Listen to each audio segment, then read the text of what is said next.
लगा कि इस चीज़ के लिए प्रिपेयर करना? मैं एक्चुअली वर्किंग प्रोफेशनल हूँ, तो वैसे तो मैं 2016 पास आउट हूँ, तो काफ़ी साल हो गए हैं ऑलरेडी 8 साल। तो जॉब में रह के ही मेरे को आया था कि मुझे सिविल सर्विसेज ज्वाइन करना है। तो लास्ट 2-3 ईयर से मैंने मतलब सीरियसली सिविल सर्विसेज में आना है मुझे।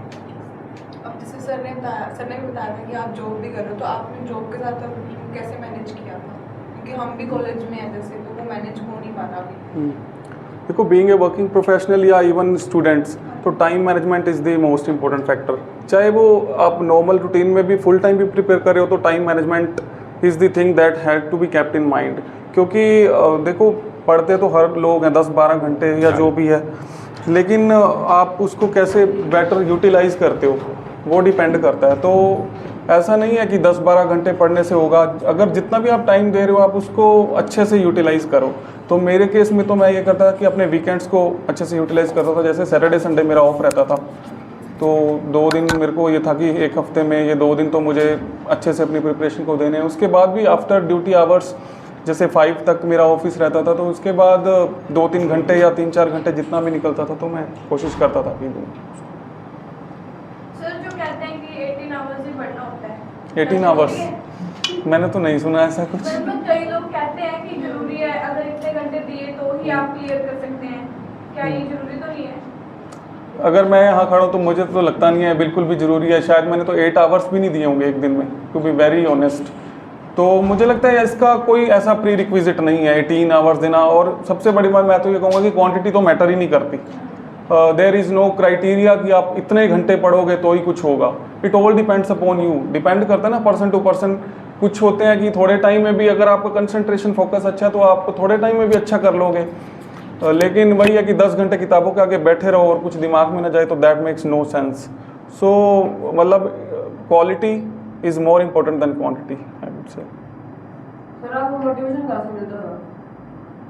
मोटिवेशन देखो, ये जर्नी बिल्कुल बड़ी अप डाउन वाली जर्नी है। टाइम्स यू फील, क्योंकि मेरा खुद भी ये 3rd अटैम्प्ट में हुआ है, तो फर्स्ट अटैम्प्ट में मेरा प्री नहीं हुआ था, वो बड़ा शॉकिंग था मुझे। मतलब मैं वैसे ठीक ठाक रहा हूँ स्टडीज़ में, गोल्ड मेडलिस्ट हूँ बीटेक में, तो वो एक बार तो शौक था भी, मेरा प्री भी नहीं हुआ।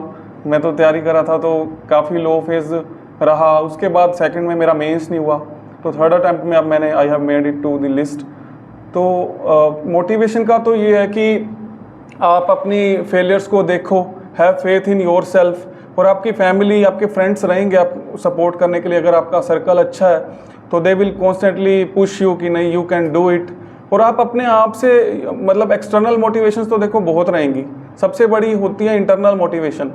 वो आपको कहीं बाहर से नहीं मिलेगी, वो आपके अपने अंदर से आएगी। अगर आपके अंदर वो करने का जज्बा है कि मुझे करना है, तो I don't think you need any external factors for motivation. So वो आपको, अगर सिविल सर्विसेज में जाने का ड्रीम है, आप विजुलाइज करते हो to really serve the people, तो आई थिंक आप मोटिवेटेड रहोगे। हाँ, फेजेस तो जरूर लो रहेंगे, लेकिन धीरे धीरे आप कोप अप कर लोगे उनसे।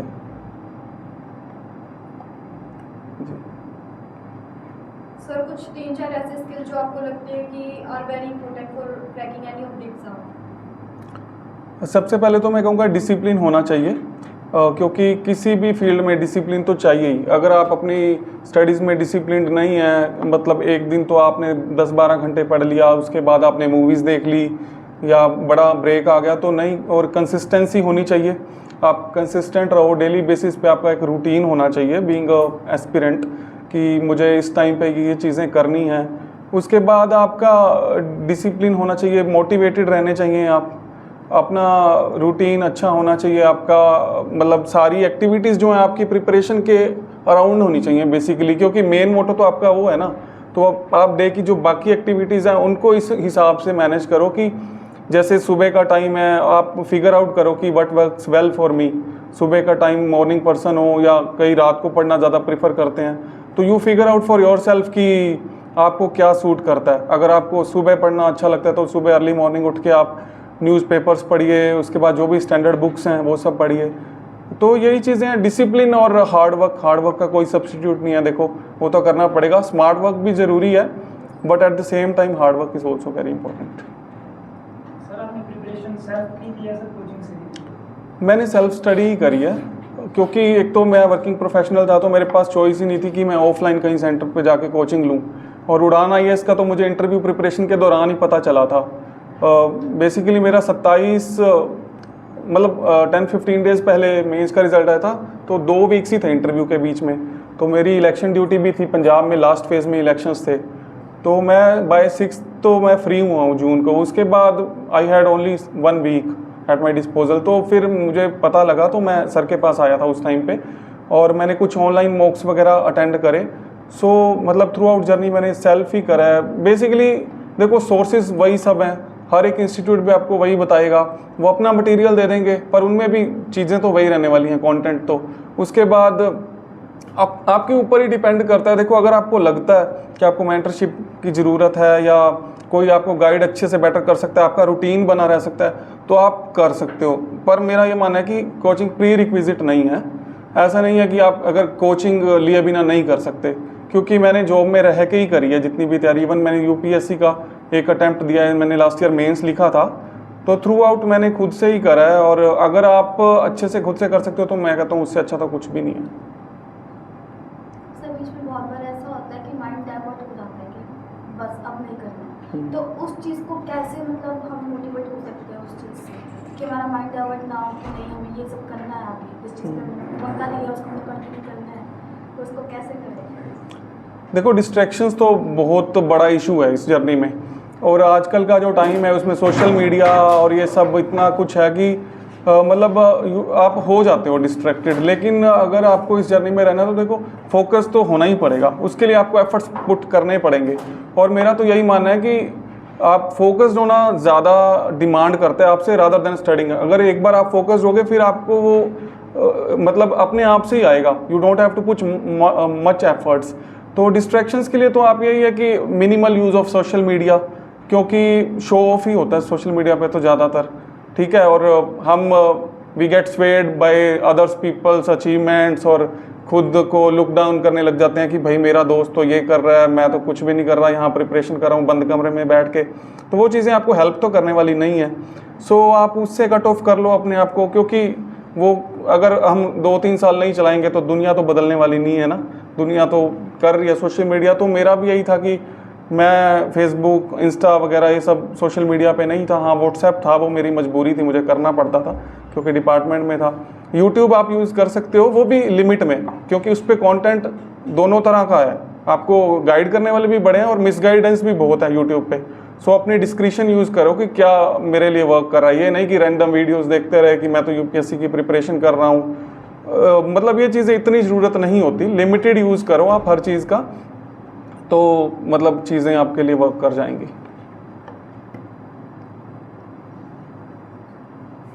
सर, एग्जाम के टाइम जब क्वेश्चन देखते हैं ना, तब उसका आंसर नहीं पता होता है। एग्जाम सेंटर के बाहर आके सारे सॉल्व हो जाते हैं। ऐसा क्यों बनता है?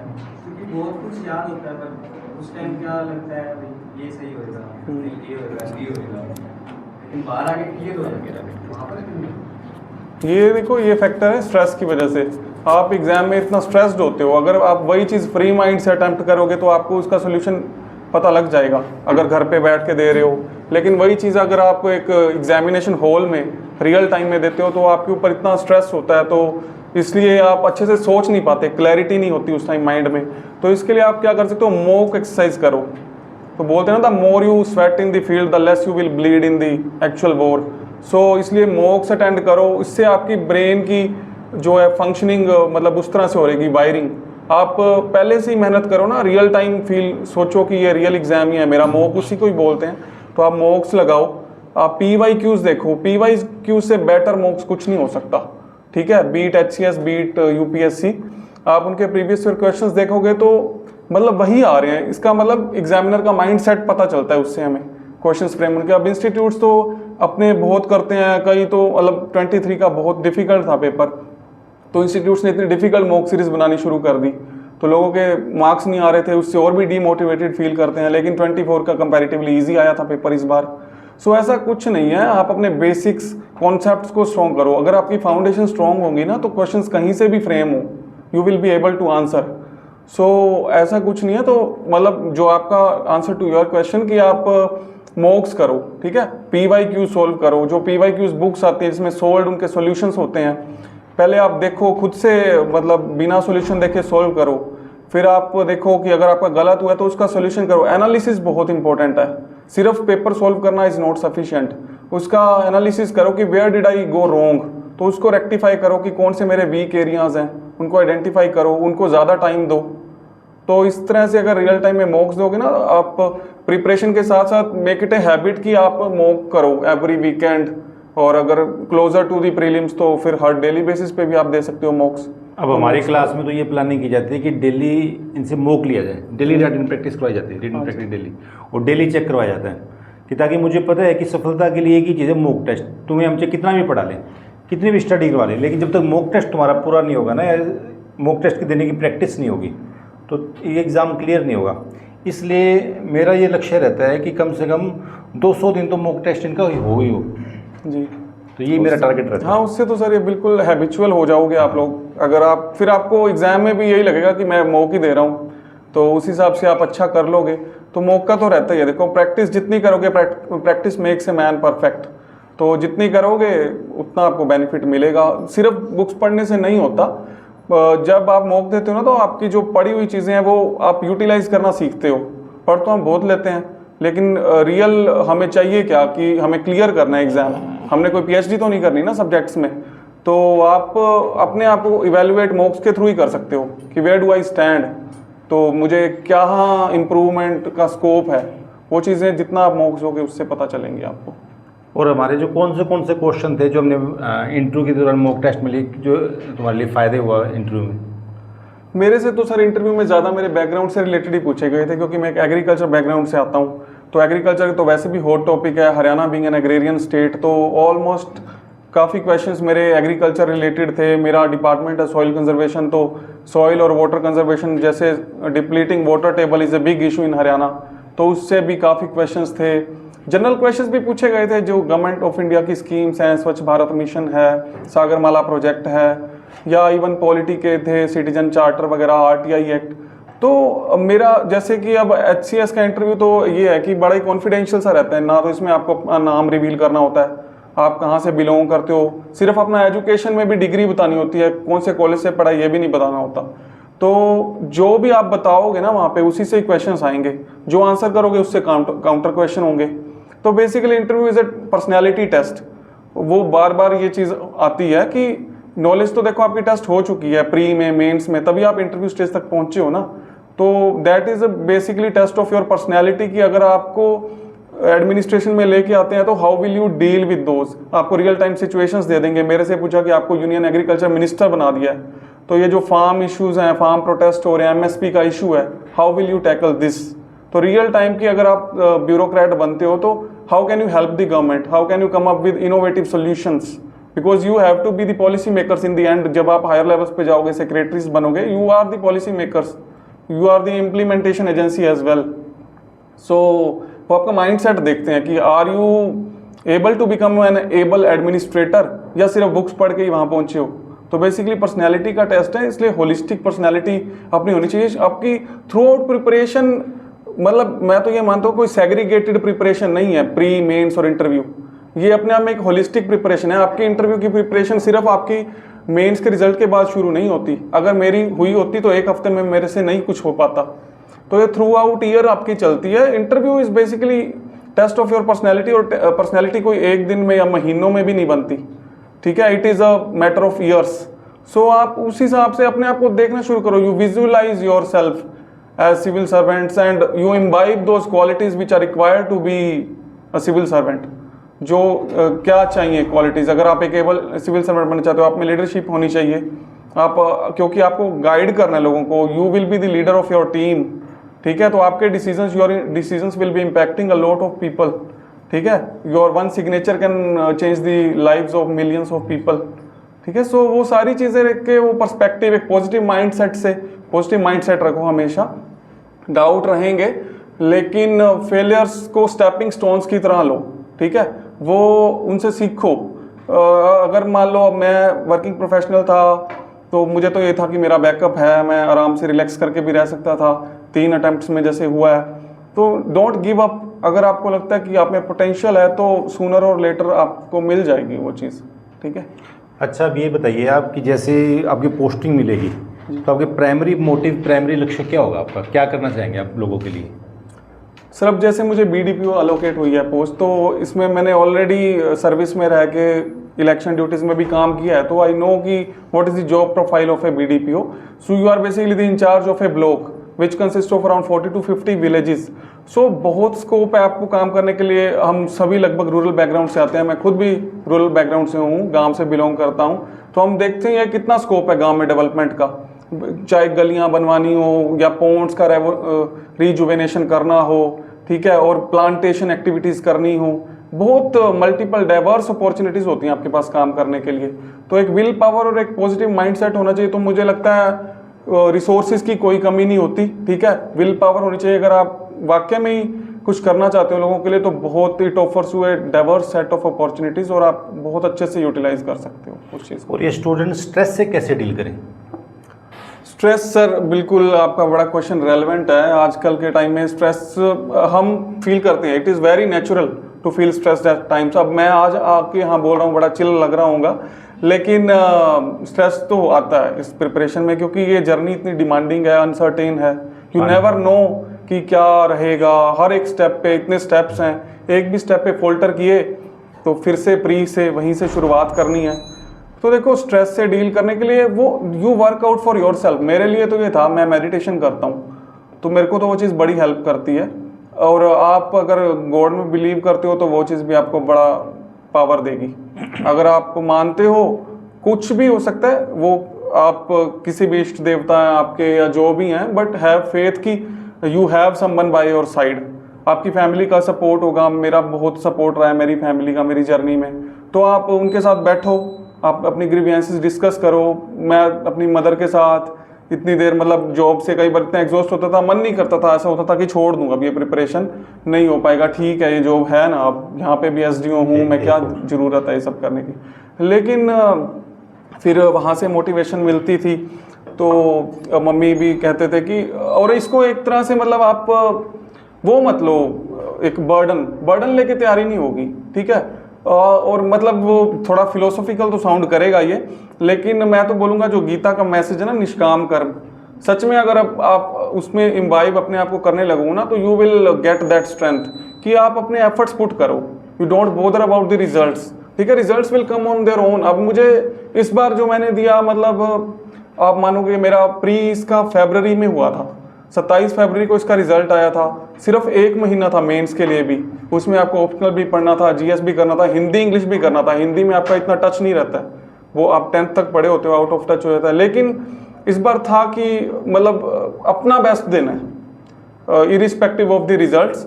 तो मेंस हो गया, अच्छे से दिया। उसके बाद मैंने आपको बताया कि इंटरव्यू के दौरान सिर्फ 1 हफ्ता था मेरे पास, तो लेकिन उस टाइम पे भी बहुत डाउटफुल था मैं शुरू में। तो जब सर के पास भी आया था फर्स्ट डे तो बड़ा टेंस सा था, सर भी बोल रहे थे, तो मुझे ये था कि 1 हफ्ते में क्या ही करूँगा मैं। लेकिन डे बाय डे आप मतलब इम्प्रूवमेंट्स करते हो, चेंजेस आए, तो फिर माइंडसेट भी चेंज होने लगा कि नहीं कर सकते हैं। लास्ट डे तक आते आते कॉन्फिडेंस आ गया काफ़ी। तो कॉन्फिडेंट होके रहो, और वही मैंने कह रहा था कि बर्डन लेके मत चलो, ठीक है। बर्डन लेने से तो कुछ नहीं होता, आप सीखने का सोचो कि ये जर्नी आपको सिखाएगी बहुत, whether you make it to the list और नॉट, लेकिन जर्नी बहुत इंपॉर्टेंट है। Journey is even more important than the destination itself. ये जो आपकी प्रिपरेशन है ना, जिस दिन आप डिसाइड करते हो उस दिन से आपकी सिविल सर्विसेज की जर्नी शुरू हो जाती है, तो वो एक एक डे काउंट होता है, ठीक है। तो वो पूरा जो जर्नी है आपका, it is more important than the destination. तो आपको पता है कि आपकी क्या है, लेकिन जर्नी में आप कैसे सस्टेन करोगे, दैट मैटर्स। तो उसमें स्ट्रेस का तो यही है कि आप अपनी फिगर आउट करो, अपनी हॉबीज़ परस्यू करो। जैसे मुझे मेडिटेशन पसंद था, तो I made it A priority कि मैं करूं डेली बेसिस पे जितना भी हो पाता है। वॉकिंग करो, जॉगिंग करो, एक्सरसाइज करो, जिम जा सकते हो, जो भी आपको अच्छा लगता है, जिसमें आप चिल आउट करते हो। मतलब सारा दिन तो आप एक बंद होके कमरे में पढ़ नहीं सकते ना, वो फिजिकली भी पॉसिबल नहीं है, it is very demanding mentally also.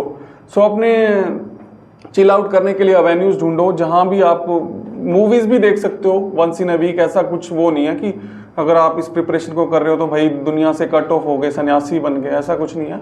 सो सब कुछ ही बैलेंस्ड अप्रोच लेके चलो, और मतलब फिर उससे स्ट्रेस से डील कर पाओगे आप। कंसिस्टेंसी कैसे बनाई जाए बच्चों की? कंसिस्टेंसी का तो सर यही है कि आप मोनोटोनस मत बनाओ अपने रूटीन को, इतना मोनोटोनस हो जाए कि चिढ़ाने लग जाए कि यार अगले दिन भी यही सब करना है। तो थोड़ा थोड़ा उसमें कुछ ऐड करते रहो ना, थोड़ा रोमांच ताकि बना रहे प्रिपरेशन में, थोड़ा ट्वीक कर लिया अपनी प्रिपरेशन को। ऐसा भी नहीं कि भाई हार्ड एंड फास्ट, मतलब 2 घंटा का ये स्लॉट है, मैंने इतना टाइम में ये पढ़ूंगा, उसके बाद मतलब मेरे केस में तो मैंने बनाया था पर मैं कभी फॉलो नहीं कर पाया इस शेड्यूल को, मेरे से होता नहीं था। मतलब एक तो मेरी जॉब थी, मैं बना लेता था, इवन पोस्टर पे लगा के लिख देता था कि हाँ मैं अब अगले दिन से 5 से 7 न्यूज़पेपर पढ़ूंगा, या उसके बाद जो भी फिर मैं स्टैटिक का करूंगा, पर वो चीज़ कभी हो नहीं पाई। और मुझे लगता है कि बहुत थोड़े केसेस में ही होते हैं जो बिल्कुल स्टिक कर पाते हैं उस चीज़ को। तो कोई हार्ड एंड फास्ट नहीं है, वही मैं कह रहा हूँ कि आप यू फिगर आउट कि आपको क्या सूट करता है। अगर आपसे 8 से 10 घंटे पढ़ के अच्छे से प्रोडक्टिवली आप पढ़ पा रहे हो तो इट इज़ गुड। तो इस हिसाब से आप कंसिस्टेंसी तो यही है कि मोनोटोनस मत होने दो अपने रूटीन को, थोड़ा सा अपना ट्वीक करते रहो। जैसे कि आप जीएस का पढ़ रहे हो, साथ में ऑप्शनल को कंबाइन कर लो। और अगर आपको एक ऑप्शन जीएस का सब्जेक्ट बोरिंग लग रहा है तो 2 पढ़ने शुरू कर दो। मतलब दिन में एक स्लॉट में आपने एक जीएस का कर लिया, दूसरे में दूसरा कर लिया, उसके बाद मॉक प्रैक्टिस कर लिया एक स्लॉट में। न्यूज़पेपर को अपना डेली बनाओ, न्यूज़पेपर बहुत इंपॉर्टेंट है, वो तो मैं सबको ही बोलूँगा, फर्स्ट डे से ही आप पढ़ना शुरू करो। तो यही चीज़ है। जैसे कई बच्चे हार्ड वर्कर हैं, करते हैं खूब, लेकिन एग्ज़ाम की रिक्वायरमेंट नहीं समझ पाते वो कि एग्ज़ाम की रिक्वायरमेंट क्या है, और वो रेक्टिफाई नहीं कर पाते, अंदर बार बार वही गलतियां करते हैं, और वो सोचते हैं कि हम लो फील करते हैं वो बाद में कि हमारे इम्प्रूवमेंट हो नहीं रही, बार बार नंबर वही आ रहे हैं। या मतलब कि जो एग्ज़ाम की जो रिक्वायरमेंट है वो खुद के अंदर कैसे चेंज किया जाए कि एग्ज़ाम की रिक्वायरमेंट समझ लें? मेरा तो मानना है कि इस जर्नी में ना एग्ज़ाम की डिमांड को समझना ही सबसे ज़्यादा इम्पोर्टेंट है।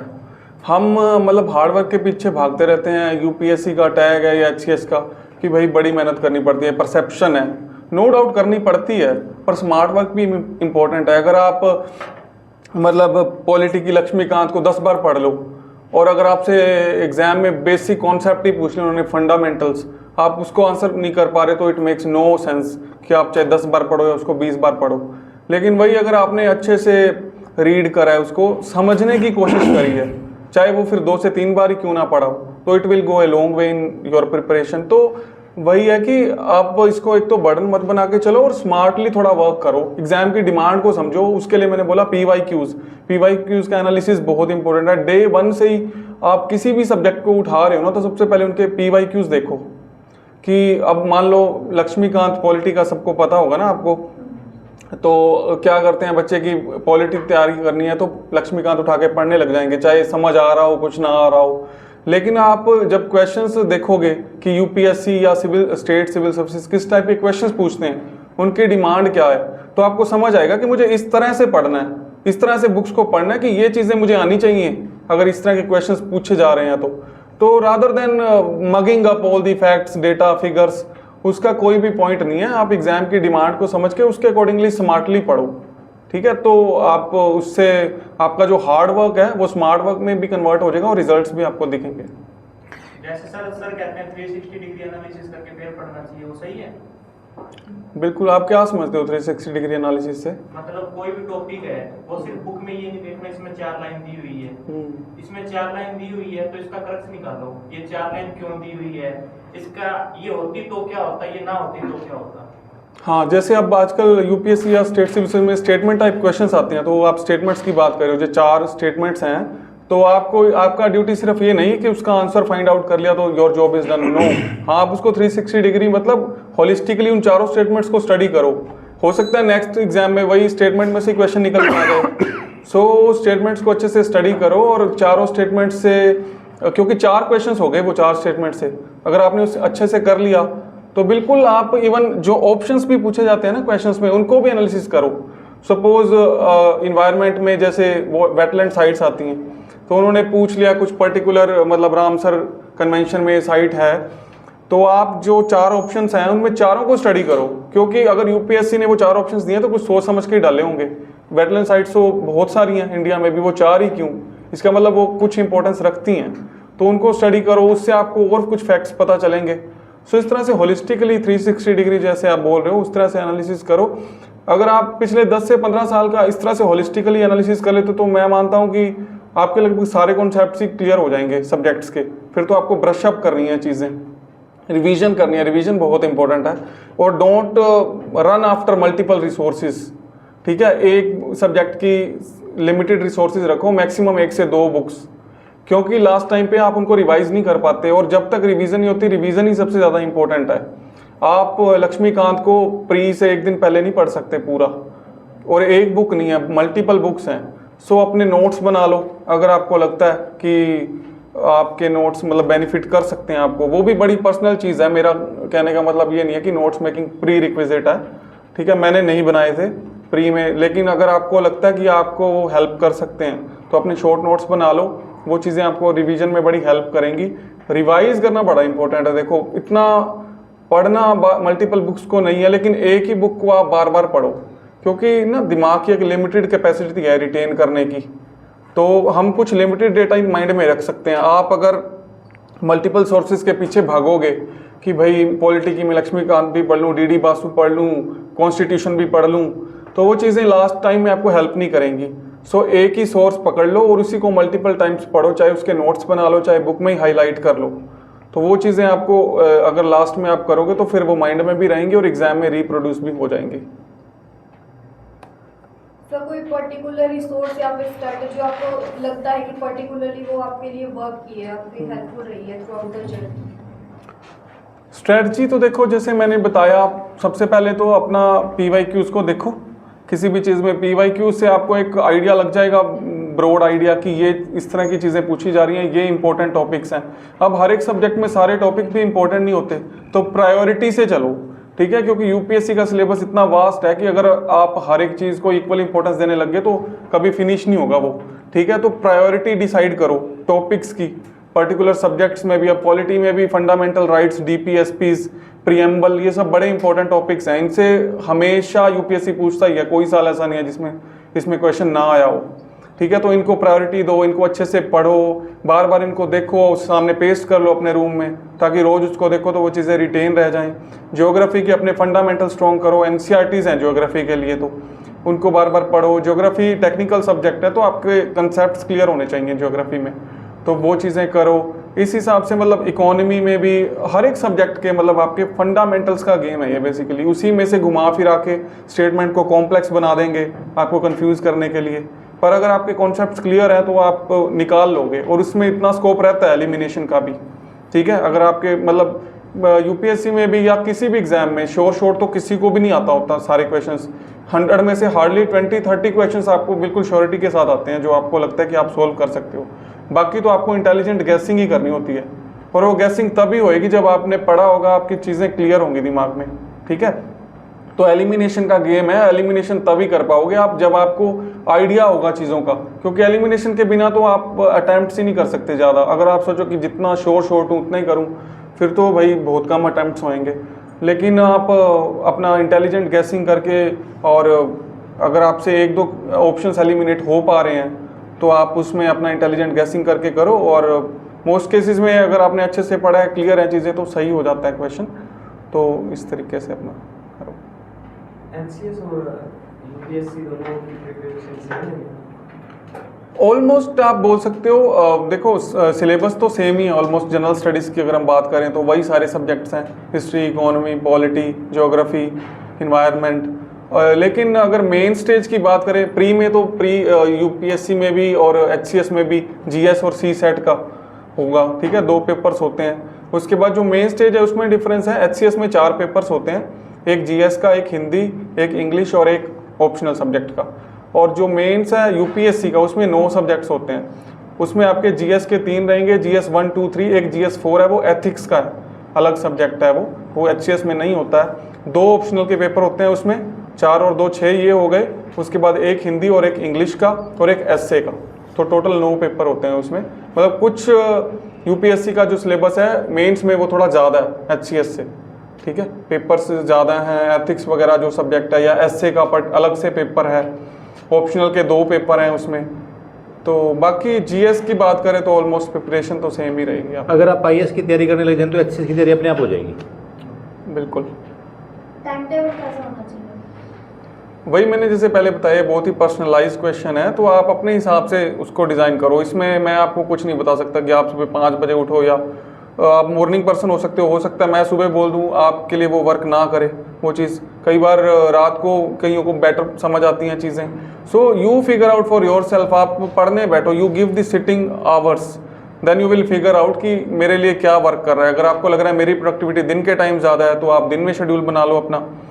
और अगर आपको लग रहा है कि मैं रात को बड़ा काम सा इन्वायरमेंट होता है, उस टाइम ज़्यादा पढ़ पाता हूँ, तो रात को शेड्यूल कर लो। तो ऐसा कोई हार्ड एंड फास्ट नहीं है कि इस तरह का कुछ टाइम टेबल होगा तभी चीज़ें होंगी। मेरा तो बहुत ही, मैं तो मतलब बड़ा डिसऑर्गेनाइज्ड बोलूँगा इस मामले में, कि मैं तो कभी नहीं स्टिक कर पाया अपने शेड्यूल्स को। लेकिन ये है कि कंसिस्टेंटली पढ़ते रहो, जितना टाइम आपको मिलता है ना, आपका बेसिकली माइंड सेट उधर ही होना चाहिए। जो ओरिएंटेशन है ना थ्रू आउट, वो आपका यही रहना चाहिए कि मुझे उसमें एंटर करना है, वो चीज़ keep it at the back of the mind. ठीक है, तो वो चीज़ें जो ये डिसीजन है आपका, ये डिटरमाइन करना चाहिए आपकी लाइफ की बाकी सारी एक्टिविटीज़ को। Your all the other activities should be revolving around your main focus. ठीक है, वो सब मतलब एक तरीके से सब्सिडरी एक्टिविटीज़ हो जानी चाहिए, और जो मेन प्राइमरी एक्टिविटी आपकी यही है कि आपको सिविल सर्विसेज क्लियर करना है। तो सारी आपकी एक्टिविटीज़ हैं जो दिनचर्या है, वो इसके अराउंड आपकी रिवॉल्व करनी चाहिए। आप ट्वीक कर सकते हो, हार्ड एंड फास्ट कुछ भी नहीं होता, there is nothing like absolute. ठीक है, हर एक के लिए डिफरेंट स्ट्रेटजी वर्क करती है। तो जो आपको बेस्ट सूट करती है आप उसको फिगर आउट करो। वो आपको अपने से ही पता चलेगा, जब आप पढ़ोगे, मॉक्स दोगे, तब आपको चीज़ें पता चलेंगी, भाई ये मेरे लिए वर्क नहीं कर रही, ये चीज़ कर रही है, तो उस हिसाब से अपना करो। सर जैसे सीसेट के लिए ज़रूरी है कि मैथ्स करना है, या फिर हम और भी जैसे पार्ट्स होते हैं उसके अंदर कॉम्प्रिहेंशन वगैरह, तो उसके बेसिस पे भी कर सकते हैं? देखो, ज़रूरी तो कुछ भी नहीं है। 3 सब्जेक्ट्स हैं उसमें, बेसिकली मैथ्स, रीजनिंग, इंग्लिश। तो इवन मेरा भी इंग्लिश ज़्यादा स्ट्रॉन्ग है, तो मैं हमेशा से इंग्लिश पे ही फोकस करता हूँ कि वो तो सारे अटैम्प्ट्स करूँ। लेकिन अगर मैथ्स अगर आपका अच्छा है तो आपको देना चाहिए टाइम, और मैं तो बोलूँगा कि टाइम तो तीनों को ही देना चाहिए, क्योंकि रिसेंट ईयर्स में सीसेट काफ़ी डिफ़िकल्ट आ रहा है। 23 का सीसेट बहुत डिफ़िकल्ट था, जिनके जीएस में कईयों के 100+ बन रहे थे, वो सीसेट भी क्वालिफाई नहीं कर पाए थे। तो सीसेट बड़ा इंपॉर्टेंट है, क्योंकि अगर आपका एक पेपर ही क्वालिफाई नहीं हुआ तो जीएस में आप चाहे कितना भी स्कोर करो, इट मेक्स नो सेंस। ठीक है, तो इसलिए सीसेट को आप लेके चलो, पैरेलली लेके चलो, थोड़ा टाइम दो उसको, लेकिन ऑल टुगेदर इग्नोर मत करो कि लास्ट में जाके वो चीज़ें होंगी, फिर लास्ट में हो नहीं पाता, क्योंकि ऑलरेडी एग्जाम का स्ट्रेस होता है और जीएस में भी इतना कुछ पढ़ने को रहता है। तो अगर आप शुरुआत से ही लेके चलोगे ना, थोड़ा थोड़ा टाइम ही दो, 1 से 2 घंटे भी दोगे डेली बेसिस पे, तो इट विल सफाइस। मैथ्स कर लो, इंग्लिश आरसी कर लो, रीजनिंग कर लो, डूएबल होती हैं चीज़ें, लेकिन प्रैक्टिस तो चाहिए ही ना उसके लिए।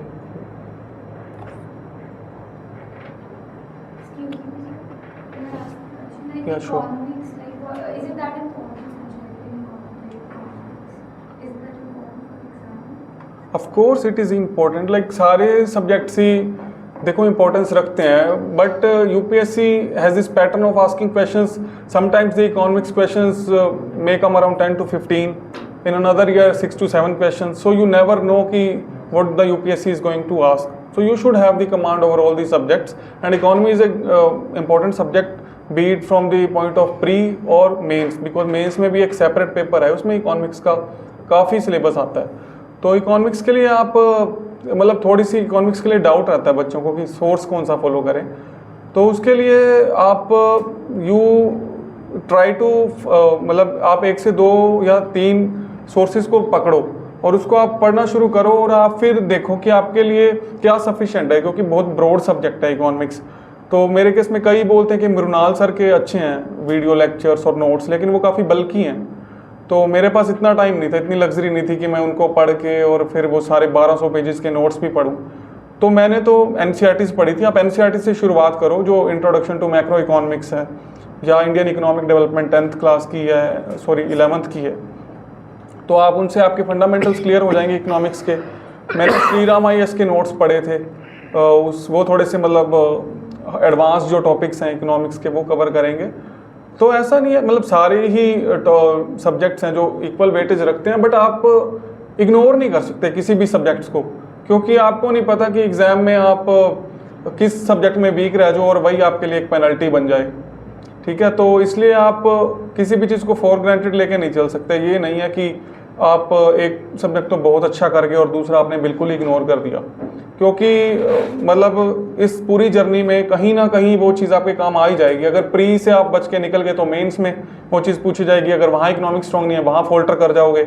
इंटरव्यू में भी पूछ सकते हैं। इकोनॉमिक्स तो बहुत ही रेलेवेंट है, इकोनॉमी में क्या चल रहा है सब पता होना चाहिए। तो किसी भी सब्जेक्ट्स को आप कम इंपॉर्टेंस नहीं दे सकते। सबको ही, हाँ, प्रायोरिटी जरूर डिसाइड कर सकते हो उसमें टॉपिक्स की, लेकिन सबको ही साथ लेके चलो सब्जेक्ट्स को। And one question, like, what do you think, as you said, you have like cleared the exam in third attempt, right? So, what were the reasons you think कि first two attempts में you were lagged like in some things? So, what were those? That's a good question. First attempt में तो देखो I was not very clear about my priorities, you can say, because I was also very newbie to this field. तो when I decided to give the exam, so in the first attempt I couldn't understand the demand of the exam. I studied but I could not deliver in the exam, and that's why I faltered. I could not clear the pre only. I left out by only शायद 0.75 or 1 marks, but failure is failure. You couldn't clear and then you can't go through all the process. Then in the second attempt I cleared the prelims. I rectified my previous mistake, but I faltered in the mains because I had not much idea about the mains. I had prepared keeping in mind the prelims preparation, but then I got to know the nitty-gritties of the mains. So I understood the demand in the meantime only. I should have studied for the mains. Means I didn't do much answer writing practice. I didn't get much time.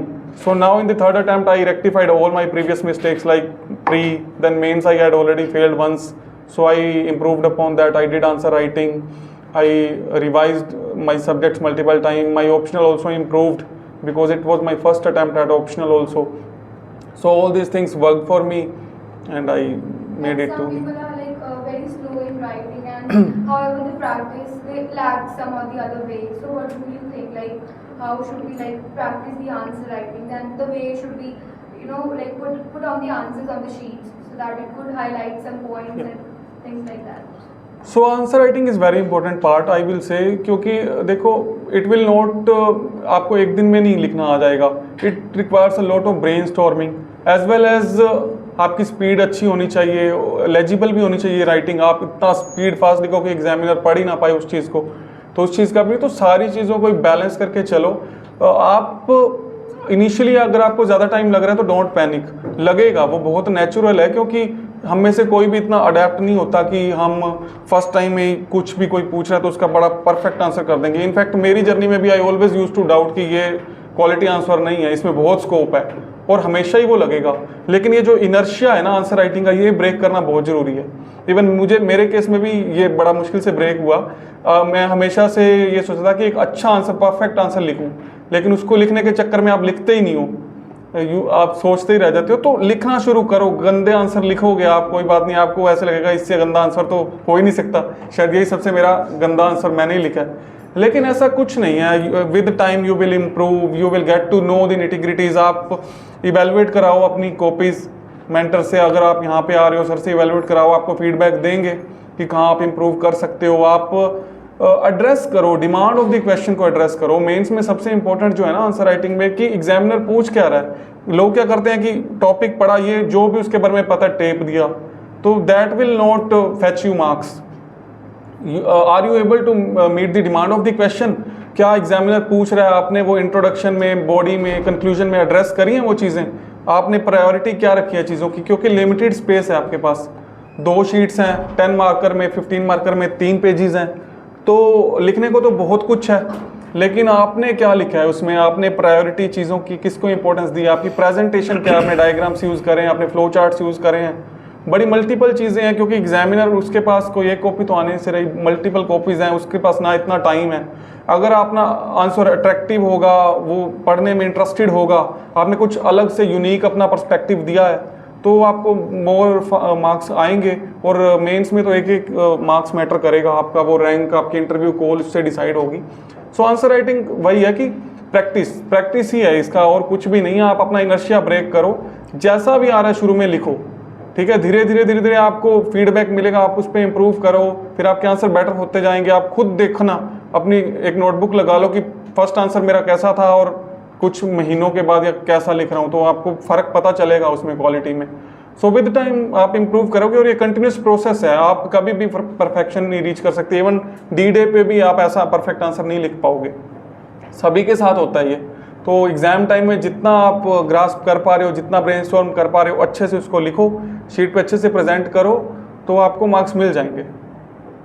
And the last question I have to ask, like many people say कि you have to read NCERTs like from 6th to 12th, and is it that compulsory like to read the NCERTs? I won't say कि it is compulsory, but yeah, if you do read NCERTs, then it will make your foundations basic strong.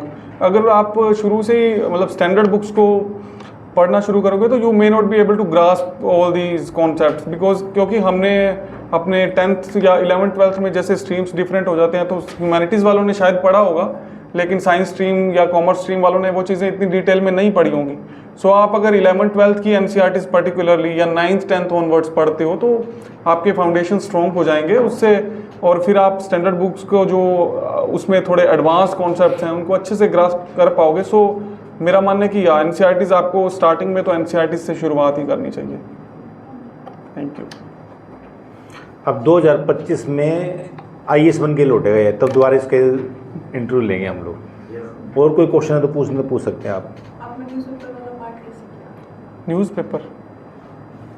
Newspaper का तो यही है, आप कोई भी एक newspaper पढ़ो, उसको रिलीजियसली पढ़ो। एडिटोरियल्स सबसे इम्पोर्टेंट उसमें पोर्शन रहता है, तो शुरू में आपको हो सकता है समझ ना आए या पढ़ने में ज़्यादा टाइम लगे, और आपको लगे कि भाई ये टाइम तो मेरा वेस्ट जा रहा है, इतना टाइम मैं न्यूज़पेपर पे जा रहा हूँ। लेकिन नहीं, उसमें मेरा मानना है कि न्यूज़पेपर का इन्वेस्टमेंट आपका अच्छा टाइम देता है, क्योंकि ये प्री में भी आपको हेल्प करेगा।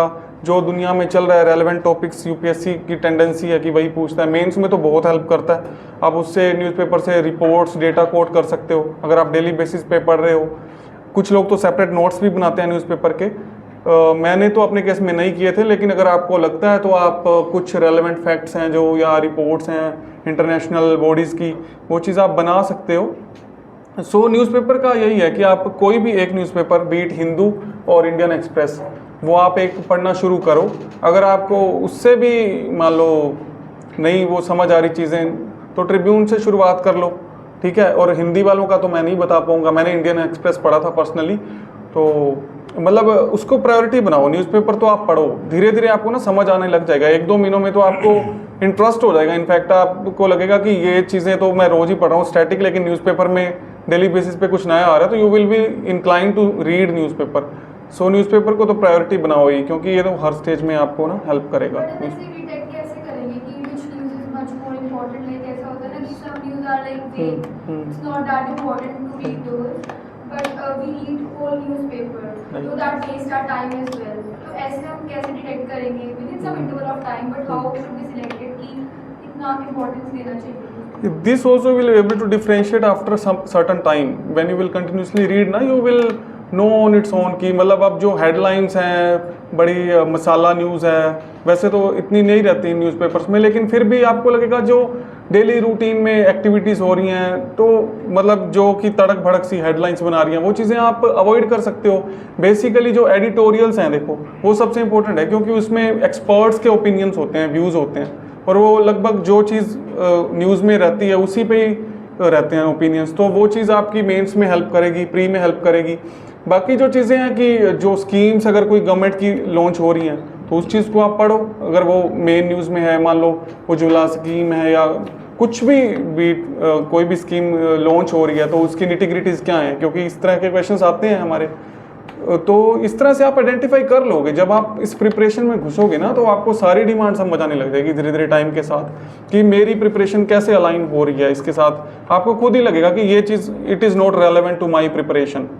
इस चीज़ को करने का एक ही तरीका है कि सबसे पहले सिलेबस को वाइडली आप पढ़िए, उसको क्वेश्चन पेपर PYQ को अच्छी तरह एनालिसिस कीजिए। जब आपने ये एनालिसिस कर लिया ना, तो न्यूज़पेपर जब आप जैसे ही पढ़ोगे ना, तो आपको सर आइडेंटिफिकेशन हो जाएगा कि मुझे क्या पढ़ना है और क्या छोड़ना है, और जो पढ़ना है वो कैसे पढ़ना है।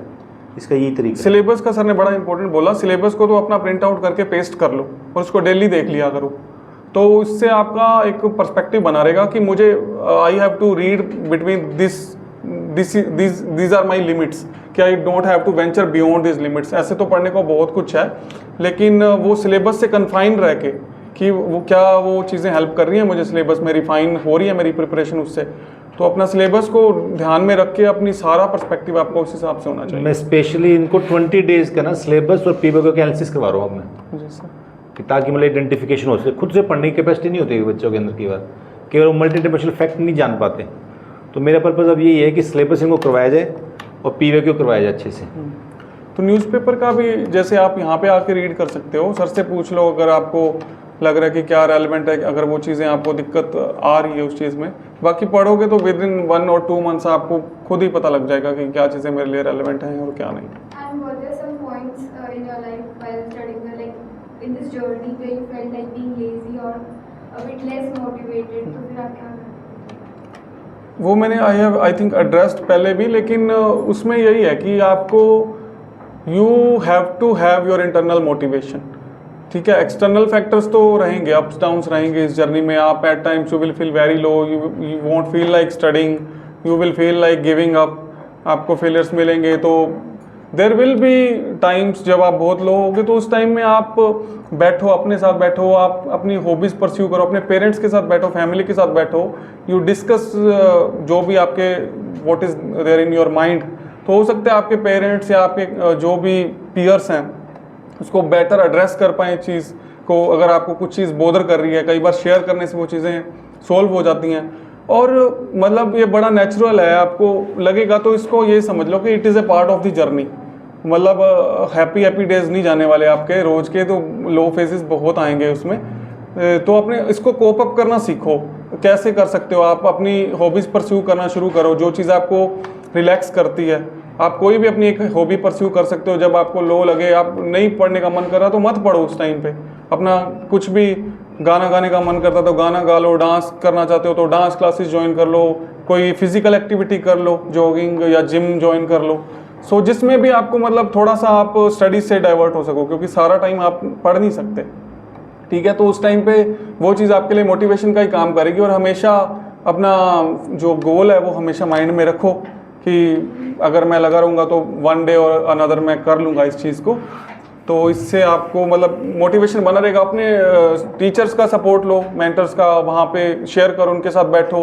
अपने फ्रेंड्स हैं, जो आपका सर्कल है, अगर आप कोई प्रिपरेशन में इकट्ठे तैयारी कर रहे हो तो उनके साथ बैठो, डिस्कशंस करो। इनसे ये चीज़ें हो जाएंगी सॉल्व, क्योंकि धीरे धीरे आपको पता चलेगा कि मैं अकेला या अकेली नहीं हूँ इस जर्नी में, सभी को ही वो प्रॉब्लम्स आती हैं। तो मतलब I am not the only one facing this issue. तो फिर आपको भी लगेगा कि it is a part of this journey. तो धीरे धीरे आप कोप अप करना सीख जाओगे उस चीज़ों से। And as you said that you had a backup, so you were not that stressed. But some people like us, we don't have the backup. We not thought of any other option like instead of UPSC or HCSC. So what should we do at that point? कि it is a very relevant question. और ये देखो, मैं हमेशा शुरू से ही job में था, तो शायद मैंने वो चीज़ फील ही नहीं करी, क्योंकि I had always that backup. ठीक है, लेकिन मैं इसमें बोलूँगा कि देखो, अगर आप सीरियस हो ना प्रिपरेशन में, तो आप 1 से 2 साल तो बड़े आराम से शुरू से दे सकते हो। अपना पूरा जो फोकस है, अपने एफर्ट्स पुट करो। ठीक है, फिर भी अगर देखो अनसर्टेन है और सक्सेस रेशियो भी बड़ा कम है, if you are not able to make it, तो आप अपना 2nd 3rd अटैम्प्ट में आप देखना शुरू कर दो, कोई साइड बाय साइड ना बैकअप। आप को लगता है कि कहाँ मैं अपना जो बैकग्राउंड स्किल्स हैं उसको यूटिलाइज कर सकता हूँ, या वो करियर ऑप्शन मेरी जर्नी में भी हेल्प करेगा, तो इस तरह का कोई करियर ऑप्शन डिसाइड कर लो, बैकअप के टाइप में रख लो कि पैरेलली वो चलता रहे, आप फाइनेंशियली थोड़े सस्टेन हो जाओ, एक मेंटली भी आप you will be at peace कि आई हैव दिस बैकअप, और उसके साथ साथ पैरेलली अपना प्रिपरेशन भी करते रहो। तो इसका तो यही है, वही है कि अनसर्टेन है। मैं आपको ये नहीं बोल सकता कि नहीं आप 5 से 6 साल इसमें दे दो अपनी लाइफ के, बहुत प्रीशियस ईयर्स होते हैं ये। तो उसके बाद आपको अगर भगवान न करे नहीं होता है तो you feel very lost and इतने साल आपके चले जाते हैं उसमें। तो आप शुरू में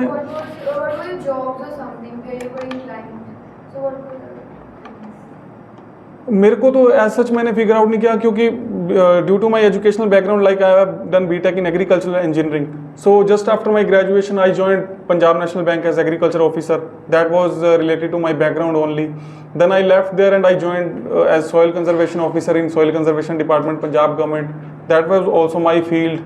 So I didn't like carry this in my mind that I have to go for this particular field, but it happened very organically. So I was working in my field and along with that I was preparing also. So आप अगर start कर रहे हो तो पहले तो मुझे लगता नहीं आपको ऐसे बैकअप के बारे में सोचने की ज़रूरत है. अगर अच्छे से आप करोगे तो hard work will pay of. लेकिन अगर मतलब 2-3 अटैम्प्ट्स में आपको नहीं सक्सेस मिलती है तो देन यू स्टार्ट थिंकिंग, और जो भी आपका बैकग्राउंड रेलेवेंट है, जहाँ आपको लगता है आपकी मैक्सिमम स्किल्स यूटिलाइज हो सकती हैं या आपको सूट कर रहा है आपकी प्रिपरेशन को वो चीज़, तो आप उसको कर लो. Thank you. I think most of the question has been asked. ठीक है, और कभी भी कोई गाइडेंस की जरूरत हुई तो आप कभी फिर दोबारा बुला लेंगे इनको. ठीक है, बेसिकली तो यही है कि आप ना मॉक टेस्ट पे ज़्यादा फोकस कीजिए, कंटिन्यू मॉक टेस्ट दीजिए, कंटिन्यू रेक्टिफाई कीजिए. और सबसे बड़ी बात ये मॉक टेस्ट देने से भी ज़्यादा कि अपनी कमियों को एक्सेप्ट कीजिए और उसके बाद उस पर काम कीजिए. This is the most important thing. तो हम अब 2025 में दोबारा मिलेंगे अंकित के पास जब भी IAS बनेगा. Hopefully sir. ठीक है.